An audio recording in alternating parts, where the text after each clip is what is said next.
আগের ভিডিওতে আমি বলেছি বিল্ডিং এর 3D করার প্রয়োজন কেন। তো আমি ধরে নিলাম আপনি বিল্ডিং এর 3D করতে কনভিন্স। আপনি এখন 3D শুরু করতে চাচ্ছেন। বিল্ডিং এর 3D শুরু করবেন কিভাবে?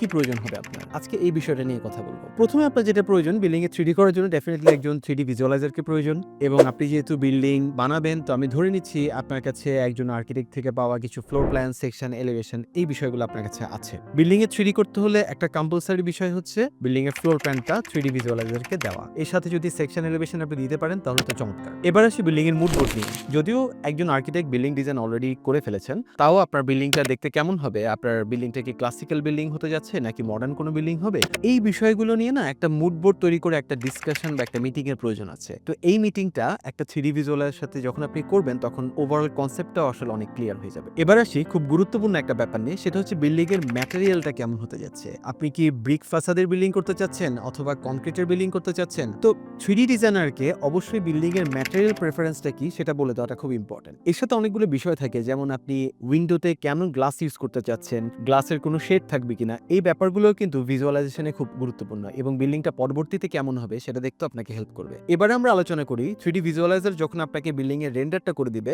ওর গোলটা আসলে কি থাকবে। মানে আমি জানি যে আপনার প্রাইমারি গোলটা হচ্ছে বিল্ডিং এর সেল বাড়ানো।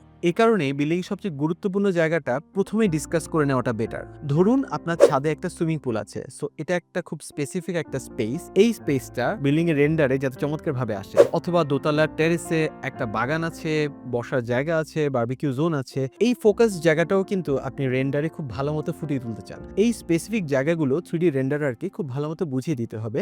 এগুলো আমার প্রাইমারি জোন, এগুলো আমার খুব ইম্পর্টেন্ট জোন, এগুলো যাতে রেন্ডারে খুব চমৎকার ভাবে আসে। তো আপনি এখন জানেন 3D করতে হলে আপনাকে আসলে 3D ডিজাইনারকে কি দিতে হবে। নেক্সট ভিডিওতে আমি আলোচনা করব সময়টা আসলে কেমন লাগে।